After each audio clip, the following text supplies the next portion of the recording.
Little Corner fam. It's your friendly neighborhood life coach, Cyan Gates. I am enjoying this April showers in the South, and I hope that you are having a wonderful, wonderful day. We're going to continue our series of mind, body, and spirit. I'm going to have a lot more guests for you. So we're going to dive into the health aspect. We already had part of the health aspect with with our guest that talked about Hashimoto's. Now we're going to talk about the medical system itself. As you know, I am studying to be a holistic practitioner, and I am also in the process of, well, not in the process. I actually am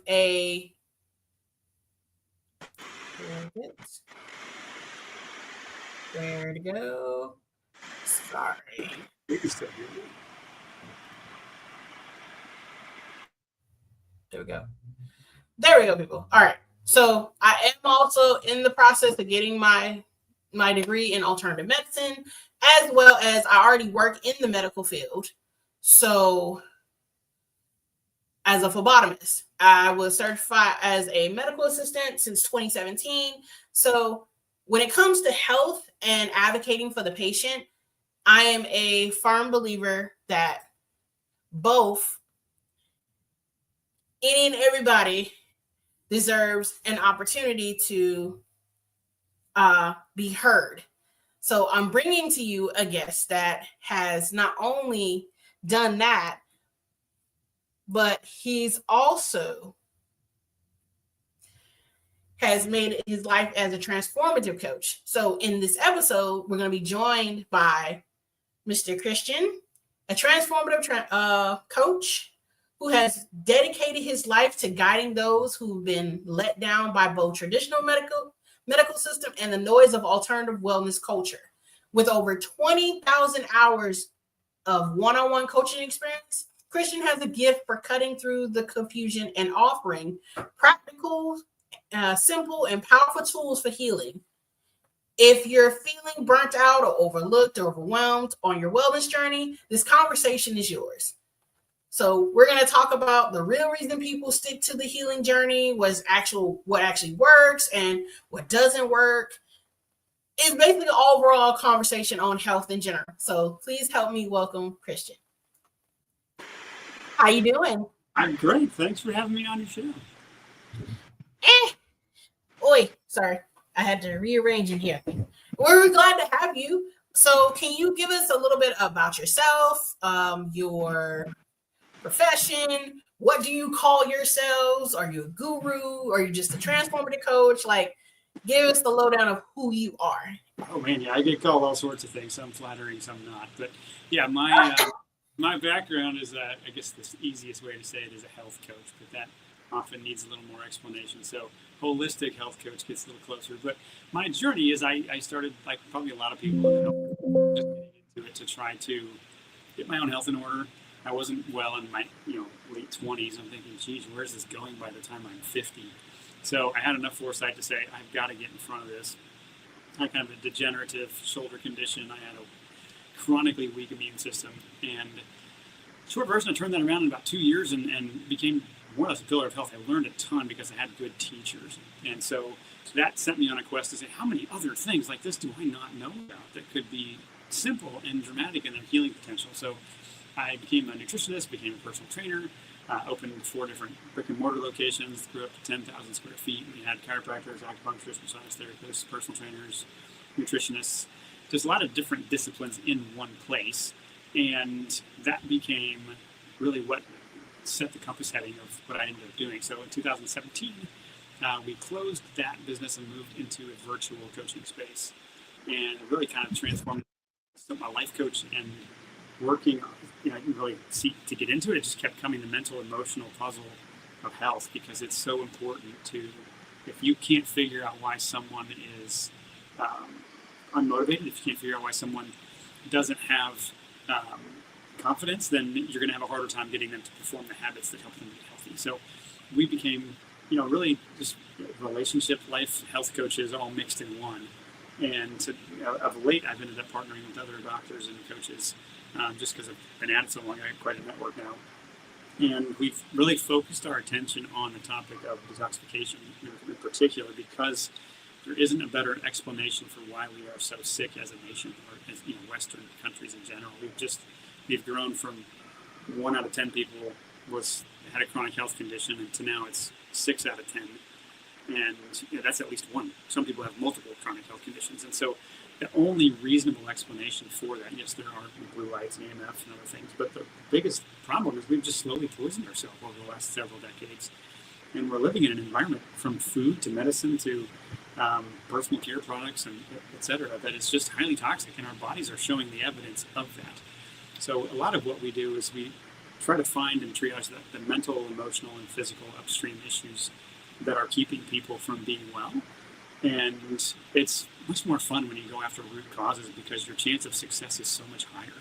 So we're really trying to figure out why someone got sick, which is a very different puzzle than how are you sick? How is your body manifesting symptoms? And in what way is it breaking down? We're less interested in that. We're more interested in why is it breaking down?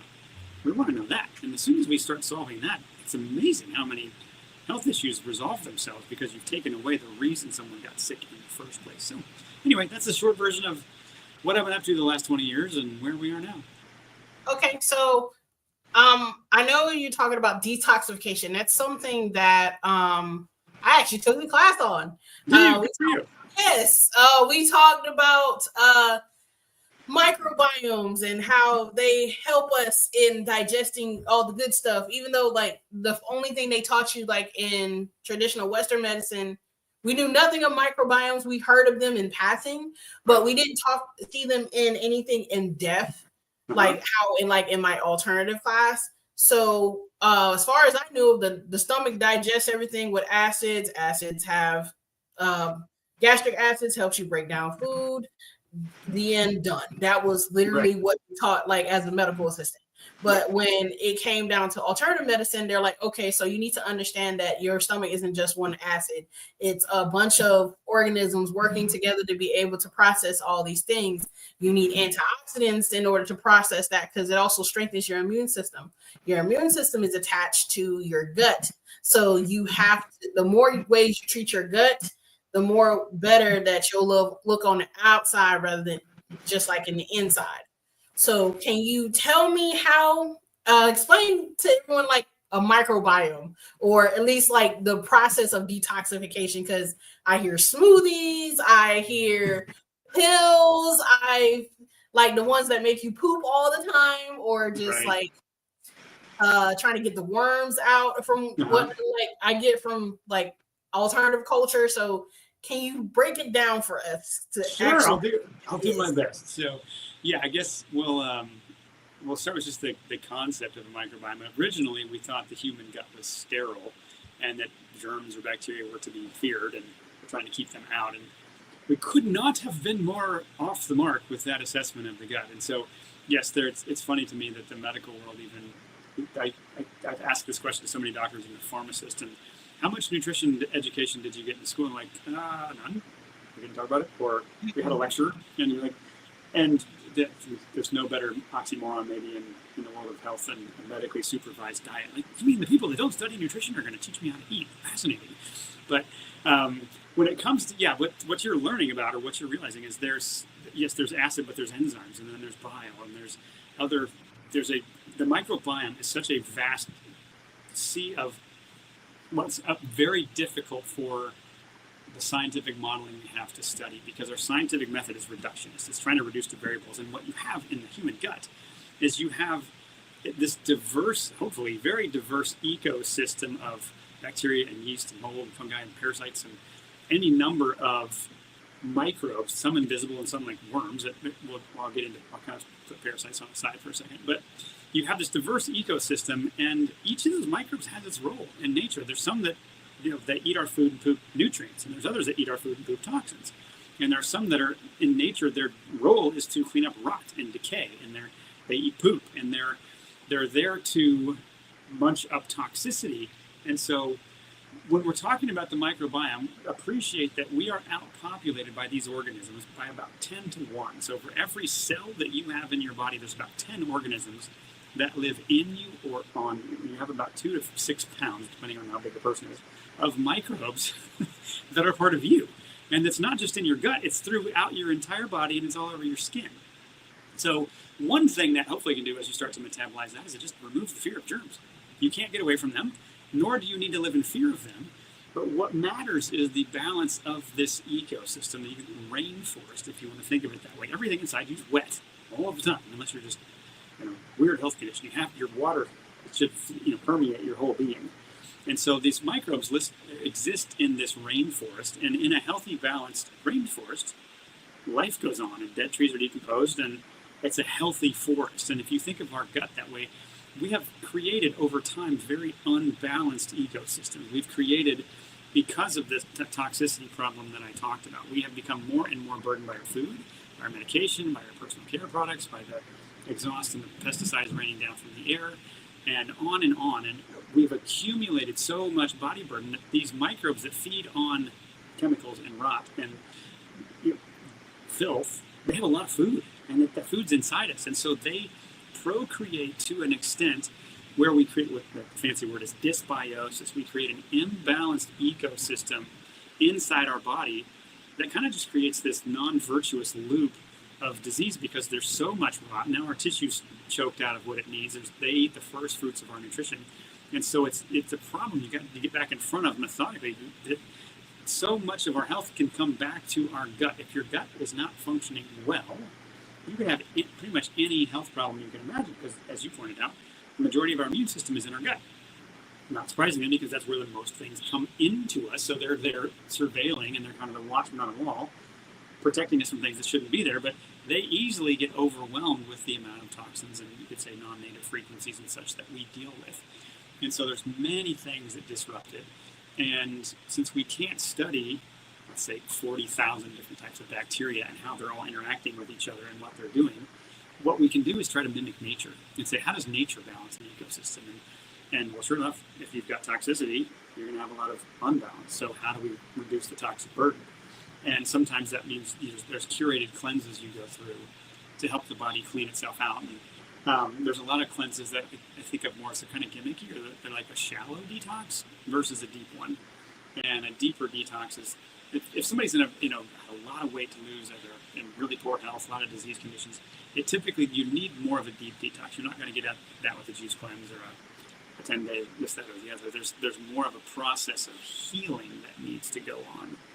And so, anyway, that's a long-winded explanation or answer to your question about the microbiome and part of what it's there to do. But yeah, it's a vast rabbit hole, and we have just crossed the threshold of complete ignorance about it into this vast world of like, how many different things are in here, and what are they doing with each other? Some of them make neurotransmitters, and some of them help us, and some of them are maybe not so helpful. And so there's so much to learn, and I think it's laughable to think that reductionism is going to figure that out, and it's going to take a different mindset to even study this thing. Well, I mean, just commenting on the first part of it, you saying like you can't get away from germs. I'm like, yeah, I think after the first child, you figure that out, because right. You can't keep them off. You cannot keep them off the floor. You can't keep them from putting their hands on the glass when you take them out. So it's like, yeah, I do that with my god kids. I'm like, just go nuts, because like I'd rather you not be sick. And then it's like, if you do get sick, at least you'll have like the antibodies not to deal with again. And if you do deal with it, it's not going to be like as severe. Yes. Similar to like with the COVID epidemic, where they give us like the shot and they say, hey, you're immune from getting COVID. And I'm like, yeah, see, that does not mean that. This means you have a more heightened immune system of what it is, and that way you can fight it off better than sitting here and having the worst of it, and then you can't move and you can't do anything. So so my next question is like, what are some of the biggest myths today in wellness pop culture that you wish people knew? Like some things like because again, I see like pills and all these weight loss things and all that stuff, and I'm like, honestly, the only thing you need to do is just check out like what's in your cupboard, check out what's going on like when you eat and just try to get your what's called a body index. It basically scans exactly you as a person to see what you eat in a day and how that contributes to your body as a whole. And then it helps you plug in where you're lacking. Yeah. So do you have any like insights on this type of stuff? Like, yeah, well, I've got thoughts on so many things. So you keep asking and I'll keep talking. But yeah, they're one of the bigger, I guess, myths or common things I see in the health space is this idea of kind of this, I call it the silver bullet fallacy. This idea that there's this one thing I haven't found yet. And if I just try that one next thing, finally, I'll get the health I want. And I've been through so many diet fads, or the latest, kale was a darling for a while, and everything was vegan for a while, and it's juicing, and then I could go back through some of the diets that would date me a little bit. But the point being, there isn't one thing that's related to your health. There are a lot of small things that are so basic. It's your water, it's your sleep, it's your nutrition, it's your movement, it's your hope. What does water make a difference? Like, do you have to drink Dasani over Voss? Do you have to drink tap over all these other waters? Okay, yeah, we can certainly have a nuanced water conversation if you want. So yes, water it's fundamental for life. Nothing exists without life. That's the reason we start building cities near rivers. We have to have water, and you can't grow food without it, and sure enough, animals prefer it too. So water is critical. And then it's a matter of, okay, what kind of water are you talking about? It used to be less polluted, you could say, until industry happened. And I'll just use one example, and there's thousands of others. But pesticides, or more specifically Roundup and glyphosate, the active ingredients are called active in Roundup, is probably one of the most egregious things ever done to the earth, and to the tune of billions of pounds of this sprayed on the soil every year, which unfortunately is water soluble, which means when the rain hits it, it washes it into the water table, into the rivers, and into the oceans. It evaporates and it goes into the sky and falls down on us. So there isn't water you can find anywhere in the world that's fresh water that is not polluted in some way. And so when it comes to water, one of the things you want is filtered water. You want something you could have reverse osmosis or distilled, but if you have those, you want to remineralize it so it's closer to how nature would do it, because you can't absorb water without minerals in it. But when it comes to bottled water, that's most of the time, if you can avoid plastic, that's where you want to go. You could dramatically reduce your plastic intake just by giving up plastic water bottles. That would include refillable ones. So if you can get rid of plastic water bottles, you can cut your plastic intake significantly, which is a major endocrine disruptor. So just that one by itself, we haven't even got into alkalinization of water or structured water. There's more we could talk about, but yeah, that is one significant source of toxins, unfortunately, is plastic. And supposedly the average person eats at least a credit card worth of plastic every year. Some people would say as often as every month. It naturally comes into us. And so one of the biggest sources of it is bottled water. So yes, water is critically important. And so even if you reuse the water bottle, like say for example, like Starbucks water bottles, or like just regular water bottles, like from the grocery store, that in itself is toxic. Yeah, unfortunately, you want glass for most of your water. Yeah. So, but you can get glass water bottles that have all sorts of padding around them. You're less likely to break them. And we have, for our home, we don't drink out of plastic. And I've got kids, and we break a lot of glasses because they're kids. But I'm not going to give them plastics, and that's just one of many. Like we mentioned, glyphosate and plastics. We've got two major sources of toxins that are.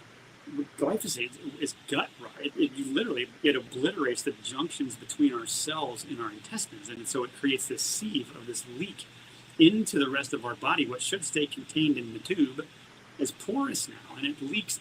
Whatever chemicals or food particles are in the food can leak into our blood, and that's just with a couple of toxins. Plastics can be major endocrine disruptors, and which endocrine means hormones. If your energy, your mood, your focus, your sleep, sex drive, all of that is related to the endocrine system. And if you're disrupting it with chemicals, plastics or pesticides in these two examples, yes, you're going to have more problems.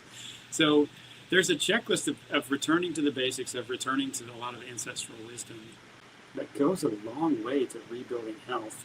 And sometimes we overcomplicate it and think that there's a silver bullet out there. I just need this wall. I got to find this one specialist with the one hammer that hits this nail just perfectly, and then all of my health will return. And an unfortunate business reality is that riches are found in niches. If you specialize, the more you talk about one tiny problem of the complicated human frame, the more people are like, oh, I got toe fungus. Oh, I've got Graves' disease. Oh, I've got type 2 diabetes. Then you get the impression that there's a special answer for that one thing. And so that niche creates a specialty, but that niche doesn't build health often. That niche is just a waypoint into maybe this person knows something about how to build health, or maybe they're just good at marketing and they can make a lot of money talking about one thing.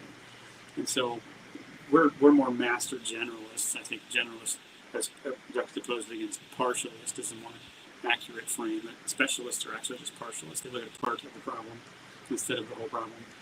And that's a more comprehensive way to approach health, but it's often difficult to communicate because people just watch what's the silver bullet. What do I swallow? There's got to be a protein powder that fixes this. There's got to be an herb from the Amazon that somebody made into a pill, and all I need to do is take that.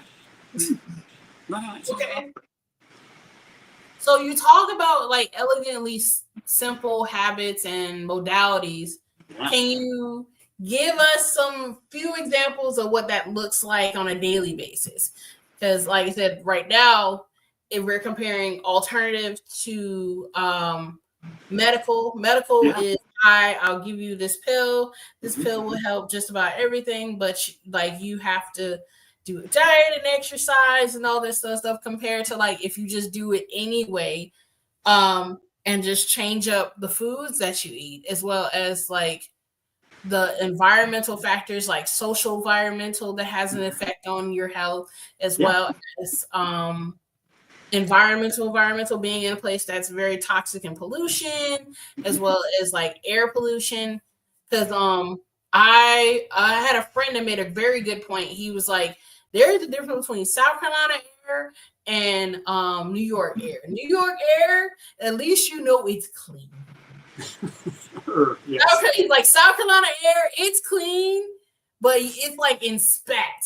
It's, I guess, wherever the most trees, that's where you get the most oxygen. I don't understand it. So can you give us a few examples of what that looks like on a daily basis? Or sure, yeah. Part of my challenge over the last 20 years has been to say, how do I simplify, honestly, a complex puzzle and not oversell the simple answers, but not under-communicate that there's more to it than you just need to restrict your calories or you need to do this one modality and then all your dreams will come true. The success rate on that is so low. And what you see in marketing are just the outlier stories of the person who was just at a tipping point. They had a few things going for them, and this one thing nudged them over the edge, and they're like, finally, my health. But you get the outlier. When it comes to building health, what we've simplified it down to is really a 3-step process. There's unburden the body. There are sources of input of burden. So that could be mental, emotional, that could be relational, that could be chemical, microbial. But we just triage that. We figure out what is this person's biggest source of body burden. And we work to eliminate as much of that as we can. Sometimes it starts with, my wife just did a webinar on detox your beauty routine. Sometimes it's cleaning out your dental products. Sometimes it's any number of things. But as your eyes are open to, oh, my body's bogged down by burden. Yes. And so sometimes that's turning off your social media feed and the news, because it's making you anxious all the time. So once you start eliminating sources of burden, that's the first step. The next one is purification. And that's really our sweet spot, because we are really good at that. That is taking the lifetime of accumulation of toxins that someone has. If you have a disease condition or you're overweight, I promise you're toxic. That's what it is. So what we can do is teach your body, or give you the tools to help purify the body of the toxins that are already in you. And then the third step is nourish, right? So a clean, but let's say dilapidated house, still not livable. If you clean out the toxins in your body, but you don't nourish it, you're going to have a hard time healing. So that there's fantastic purification agents, but they do nothing to nourish you. So if you can approach health with that simple framework, take away the source of burden, purify what's already in there, essentially rebalance the microbiome we talked about, and bring in the nourishment that is what builds your cells. It's what gives life. Your body eats food, it eats light, it eats hope, it eats movement, it eats water. It's not a very complicated long list. But once you get your head around this is what nourishes the body deeply, sure enough, it's relatively easy to get someone well when you have a high-level framework that lets you assess body burden. You have a way to say, these are the things we purify from the body. Only the body knows what all of them are anyway, so let's just give it what it needs to purify all of that. And then let's just take some time. It's the nourishing or the healing part is typically the longer of the three processes because you're looking at, okay, you can't heal a broken bone in 2 weeks, right? It takes a little bit longer. An ACL tear or repairing nerve damage. It just takes a while for the body to go through the process of repairing that. And so there's a consistency factor of nourishing your body over time. But there's shocking stories we get out of people that have been abandoned or about to have a major surgery and the medical system just can't help them. I'm like, we'll take you on, sure. Our formula is pretty simple. It's those three things. As long as you're willing to take ownership, I can't force feed you something. I can't make you practice your health habits. Go to bed on time. But I can show you the path. And once somebody's ready to take ownership of it, it's really simple, that framework. Don't confuse simple with easy, but it is simple to go through a process like that. And once you get your expectations right, you get your head in a good space, it's freeing, it's liberating, hope just continues to fill you because this is working. And you throw perfect out the window. That's another blind spot people have, this all or nothing thinking. I'm going to do it perfectly or I'm not going to do it at all. Please tell me what in life you can do perfectly because there's no such thing.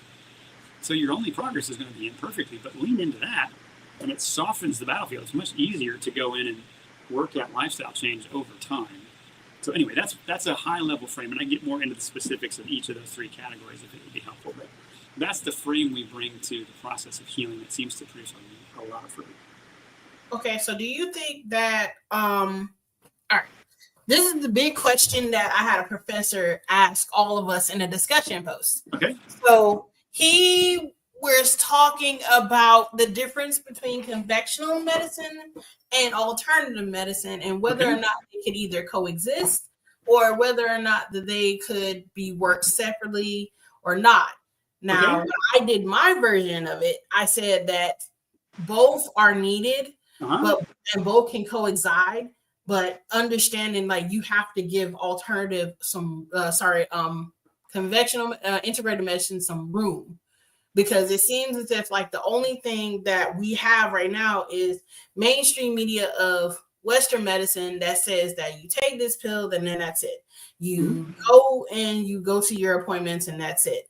So I was like, if we're talking about advocating for the patient and if we're talking about advocating for health as a whole, then they can coexist with each other, but integrated medicine has to have some room. Alternative medicine has to have some room in the conventional medical space. Because right now, in the words of a lot of people, and there's some that still look at alternative medicine is like you're a bunch of quacks.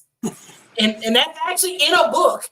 The alternative medicine practitioners and all that stuff, they were considered quacks. And even today, they consider them as quacks. And I was like, how is this possible? When these are the same people that gave you alkaline-based diets and then alkaline-based water and all this other stuff, and they're telling you that you can listen to your doctor on like what you need to do, but we're partnered with your doctor to do this because like we may give you the tools, but we only can give you but so far unless you do the work. And you're right.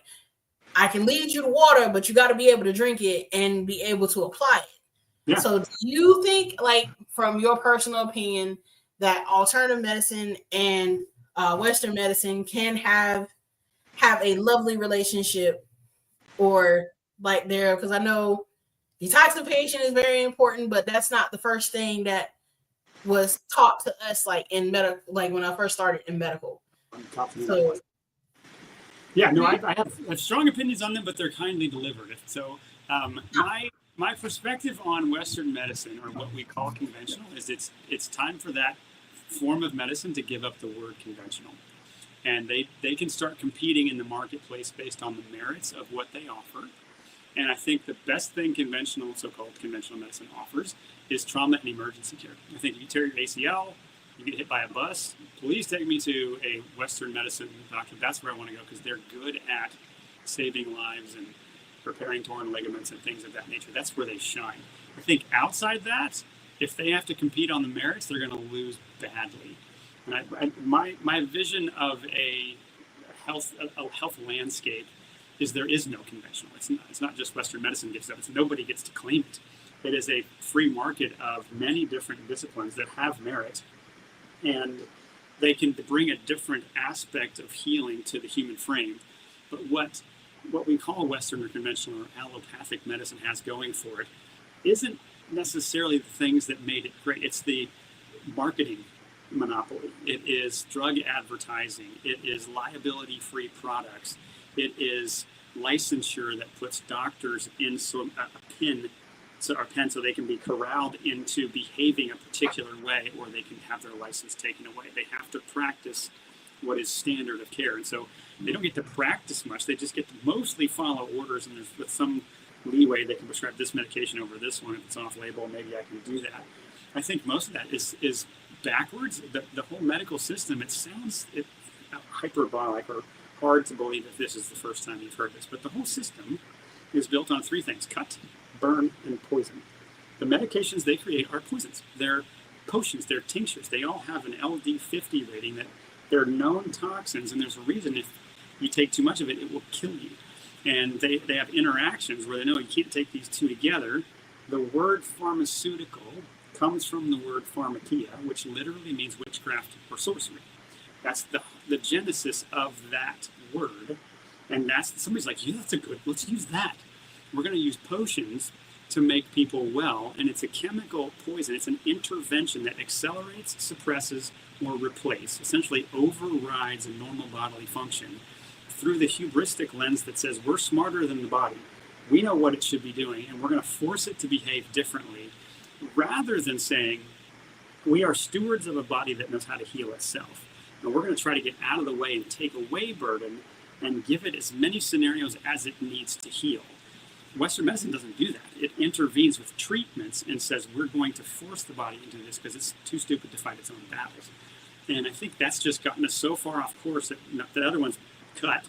If the body's not working well, we can cut parts of your body out, or we can cut things out of your body, rather than say, how would the body heal that? How would the body repair a gallbladder? How would the body repair an appendix? How would the body repair a colon that's got IBS or Crohn's? Like, how would the body fix that? Isn't the method.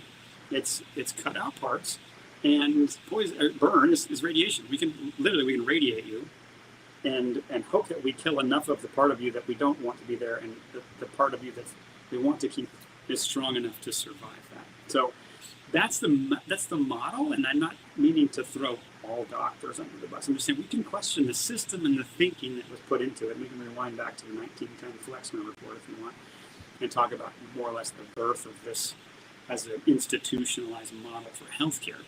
But in my mind, conventional needs to give up the title, and we'll let homeopaths and chiropractors and acupuncturists and naturopaths and everybody compete on a level playing field where drug advertising isn't part of every commercial break on every mainstream channel and in every magazine and on every radio broadcast, and all the news segments are brought to you by Pfizer. Like, we're in a culture where we've just been trained to think symptom, doctor, symptom, medical doctor, symptom, pill, symptom, surgery. And we haven't been able to think healing because we've been under that trance of experts and testing and science and follow the science, and it became a mantra and in some ways a religion. And so your friend or whoever said that alternative is a quack, I would love to have a conversation with that guy. No, it was in a book. It's in our alternative medicine book when we were talking about like the different there are different known practitioners, like somebody I follow, Deepak Chopra. Okay. He was the head doctor to some organization. I can't remember off the top of my head. I look at him highly because of the fact that he helped me with mindfulness. And he also helped me with being able to tell when my blood pressure went up, because I have a family history of high blood pressure, and we also have a family history of diabetes. And then there's like some, I think one of my cousins is allergic to Neosporin. And then another is allergic to peppers, oranges, or something.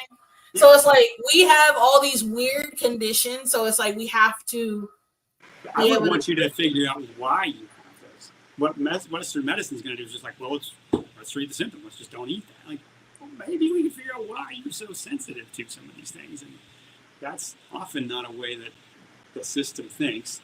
And anyway, I'll rest my case there. No, you're fine, because like I thought about that, because I was like, okay, so why is the average person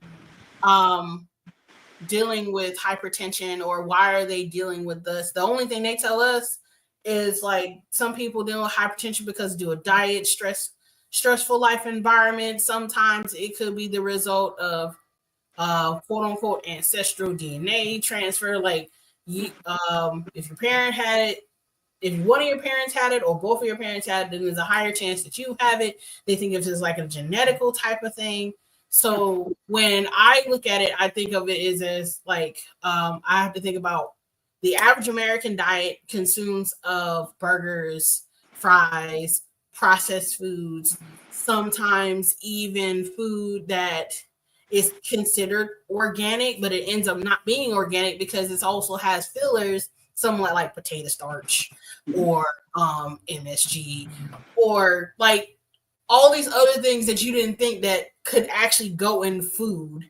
Like one person, I found this like on TikTok, they did some research on syrup, and somebody found out that there was like blueberries in regular maple syrup.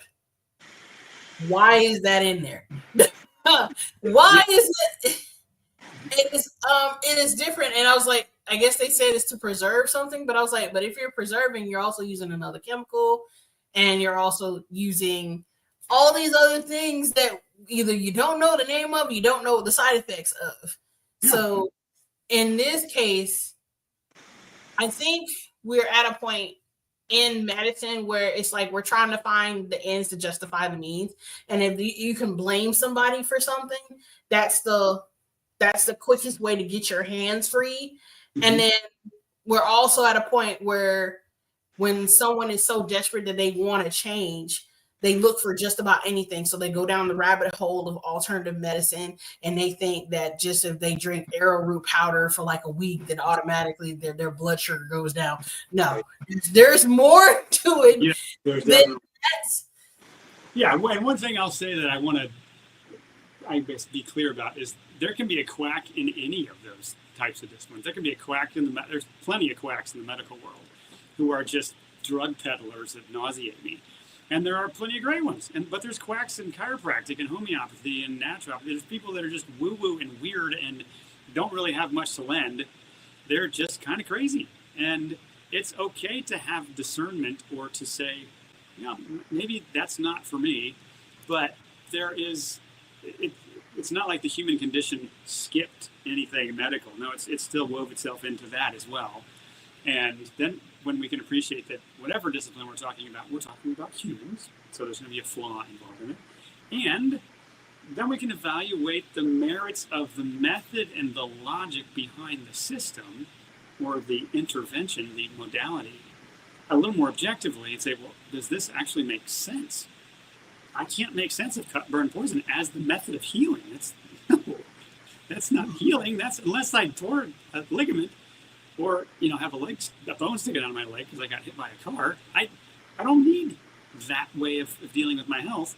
I really personally don't have much use for medical doctors unless I'm in one of those two scenarios. Otherwise, I'm not afraid of. There's no infection I'm scared of. I can put any infection you can throw at me in check because I know how to deploy tools. Okay, so what's one shift or mindset change that tends to create the biggest breakthrough for the people that you work with?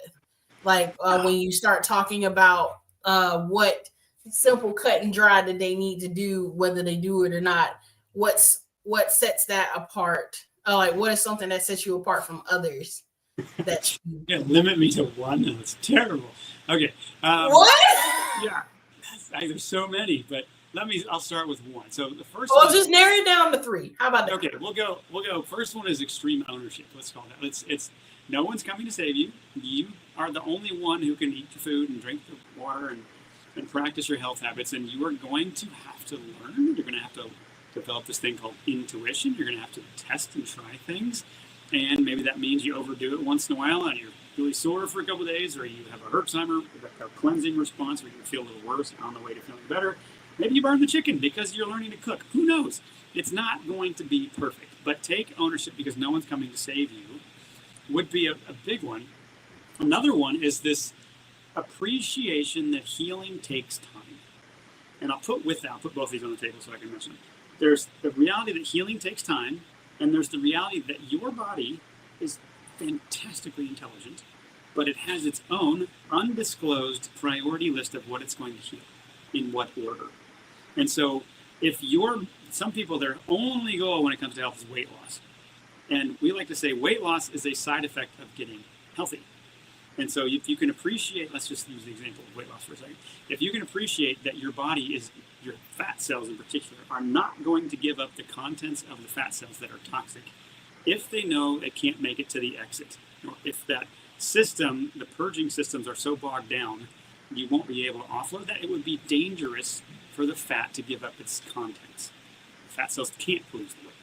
And so unless your purging systems are activated, your body can't do that work.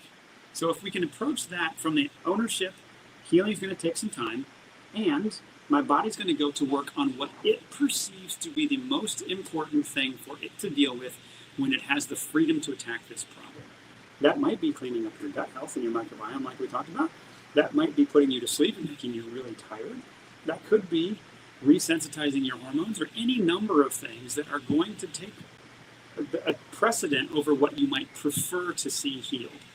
And so if you can trust that the body knows how to heal, and our job is simply to be the steward of that vessel and get out of its way and empower it to do so patiently and to not quit on it. So another fallacy I see people have is, I call it the up and to the right fallacy. This idea that I'm going to start here, and it's going to be a straight line of progress, and every day is going to be a little bit better, and eventually there's not going to be one setback, there's not going to be any peaks and valleys. It's all just going to be a steady climb of slow weight loss or improved health, and I'm not going to have any sort of flat tire in life or headache from cleansing something or gut dysbiosis, and I just removed another layer of sediment and now more stuff is stirred up.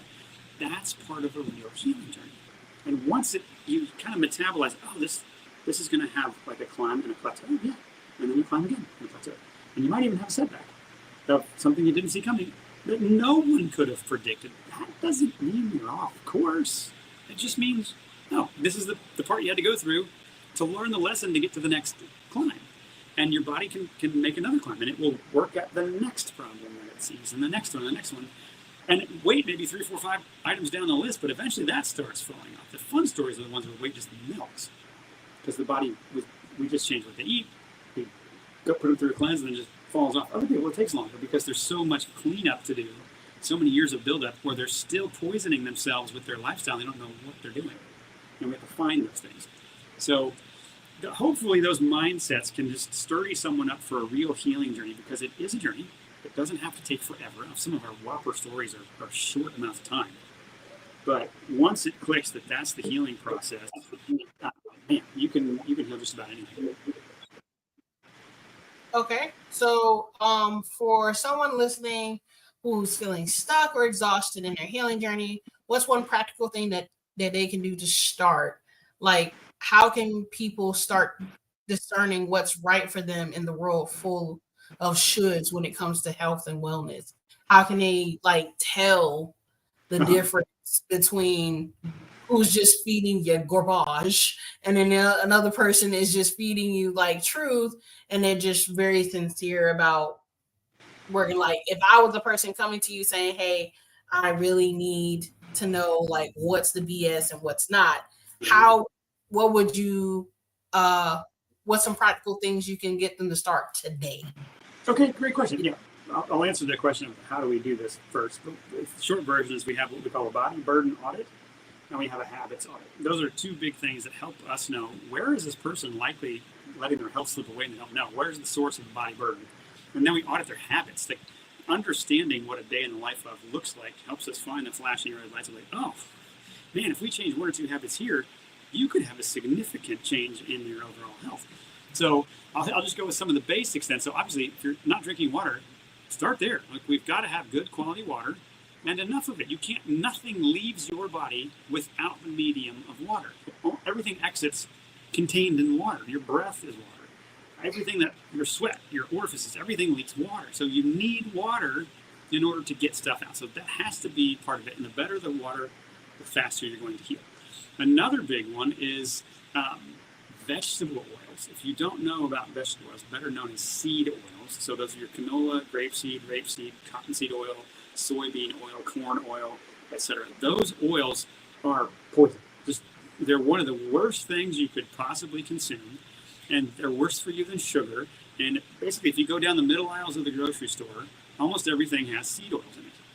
And so it's an easy change in philosophy is to eat around the perimeter of the grocery store. That's where you're going to find your produce. That's where you're going to find your fresh meats. That's where you're going to find your bone broth if they have it. That's where you're going to find the dairy and the eggs and live living foods, hopefully, that are much more packed with more nutrition per bite. And they're not poisoning you and full of preservatives and food coloring chemicals and MSG like you talked about, and vegetable oils. Most of that stuff's in the middle of the grocery store. So if you just improved your water, cut out seed oils. If I could give you a third one, it would be if you're going to spend more on food anywhere, make it your meats. Anything in the animal product realm, there's so much nutrition packed into animal foods, but they're not all created equal. So start going organic. That's a better step. If you can go pasture raised or biodynamic, there's different grass fed, right? That if you can get grass finished and you can find a local farmer and you can verify how they grow their food and they're not spraying it with Raison or pesticides or whatever. And you can find animal foods can be so healing. So many people do really well on a carnivore diet. And I wouldn't say that's the way to eat into perpetuity, but it is a way that can produce a lot of healing if you have good quality animal foods. And so that doesn't have to break the bank. You give up your latte and you give up your Netflix or something. It's not usually that we don't have the money, it's that we choose not to spend it on those things. So if you can adjust your budget a little bit just on the animal foods, and yeah, you might have a little sticker shock the first time, but okay, you're worth it. Like, where else are you going to get your health if it's not from the food? So those would be three super practical things that you can do. And as you start changing that, you're going to notice a difference in your health. Okay, so what's one message or reminder you'd love to leave with anyone who's feeling lost or unseen on their journey of healing or their journey dealing with the health system that we have right now? Because like I said, as a medical assistant and a phlebotomist, I see a lot of things where it's like sometimes nurses overlook some things because they're exhausted and tired. There are some doctors that probably think that a patient's complaining rather than like giving them legitimate what they need. What's a message or a reminder that you'd love to leave with someone going through that journey right now? I guess I applaud your work too, because the short answer to your question is become your own advocate, because the system typically does not advocate for you. It's unfortunate, but that means sometimes it feels like disobey your doctor. You have the nerve to ask the question about what are the long-term implications of this medication, or what's in that vial you want to inject in my arm, and is there any way to know if my body might have an adverse reaction to that? And the system typically, conventionals had the aura of authority and prestige for so long that the doctors just typically aren't used to being questioned or having some of their pronouncements not come across as just the obvious thing to do. And so sometimes that means you just have to know enough to ask a simple question like that. And sometimes it means you find an advocate, somebody like you.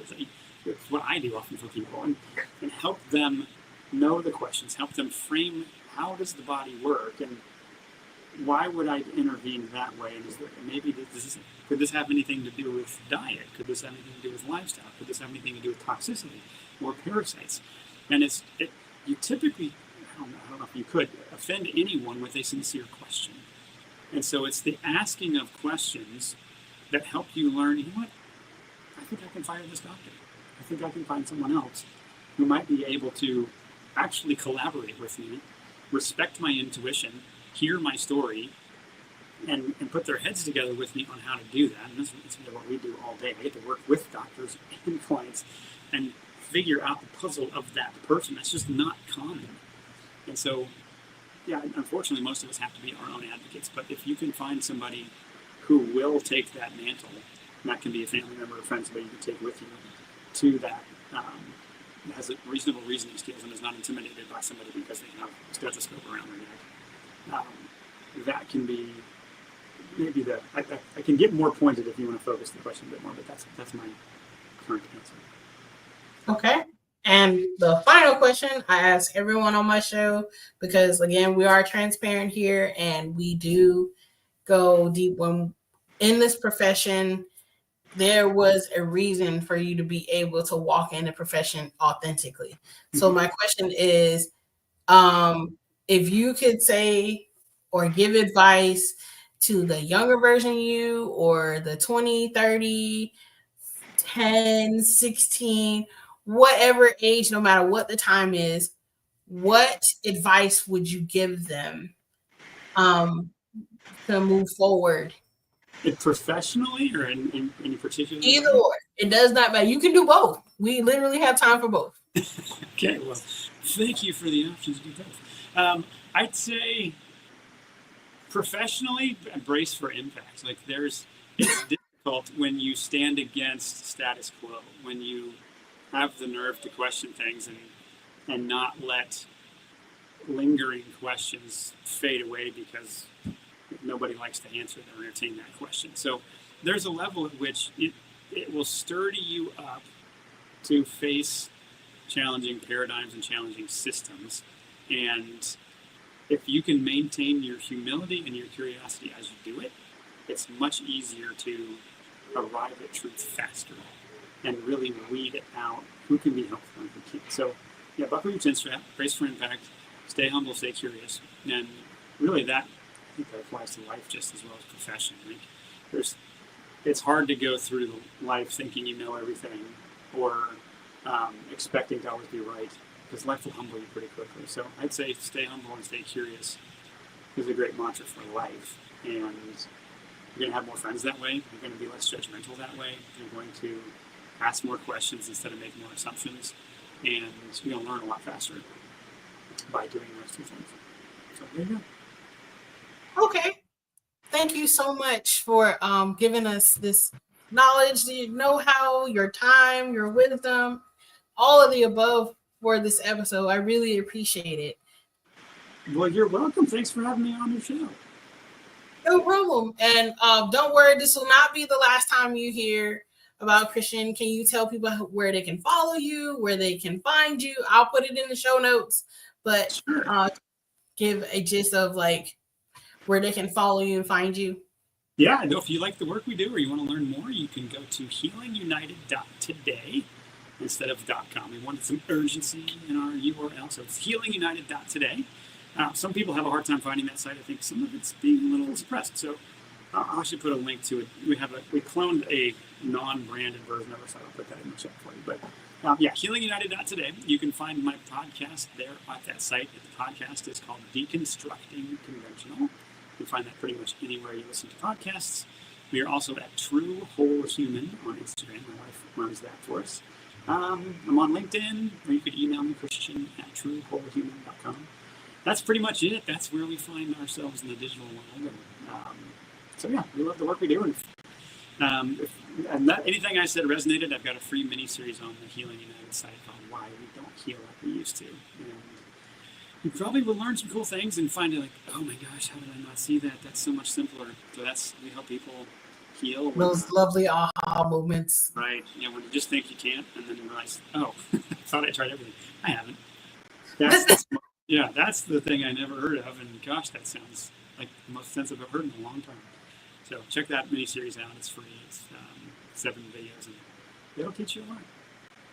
Well, thank you so much, Christian, for being a part of this episode, and we will see you soon, okay? All right. Thank you so much. Well, Shadow Corner family, as you can see, our part 2 on the body of Mind, Body, Spirit series is very intensified. We already talked about like the things you can do if you were to have Hashimoto's with Chris Toto, and what you can do to actually enhance your health, and look at what you're consuming, look at what you're eating.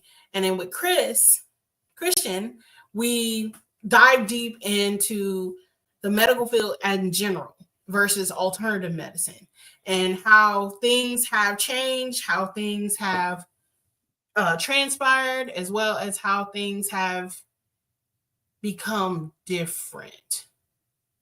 So if anybody wants to get in contact with Christian, and I'm going to put all his social media as well as his LinkedIn in the box below. Also, on my final notes of this episode is, as someone that is on the road to be a holistic practitioner, and I do mean holistic, and that means somebody that is looking at life as a whole.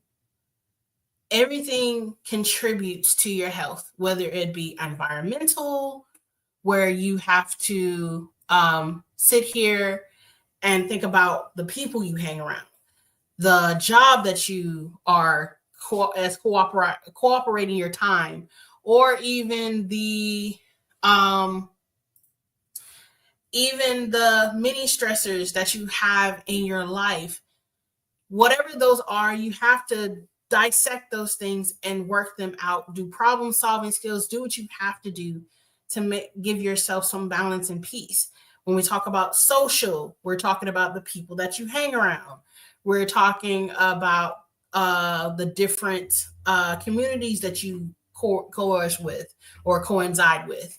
These things take a whole chance in developing who you are, as well as your habits. And then, as in a healthy sense, knowing what you put in your body is what you get out of. You are what you eat. So you have to think about, like, what are you consuming that's allowing you to either get sick or allowing you to sorry, my mind just went blank. What is allowing you to feel the way you feel, and being able to take the opportunity to be your best advocate in doing what you have to do. I'm a firm believer that fruits, vegetables, and all the above will help, but the main key is that you have to be the one that's the gung-ho for your health. No one's going to save you. That's just like Christian said, you have to be the person to want to make that change. And if you're still at a point where you're learning how to make that change, then that's fine as well, because everything starts with a single step, and you're not going to be able to do everything first, fast, or even right away. Because this is, especially if it's like habits that you've had for like long time, like years, it's going to take a while to start chipping at that mountain. But once you get to the middle, the core root of it, you yourself will understand exactly where this came from and how to prevent it from being the forefront of your life ever again. But as always, we are still in the Mind, Body, Spirit series, and we're also going to be bringing on other guests. We're going to have the spiritual section in a couple of weeks, so I want you to stay tuned and make sure that you like, share, and subscribe, and just make sure that you are taking care of you. You are your best advocate, and then most importantly, that you know that we care about you over here in Shadow Corner. So we'll see you next time.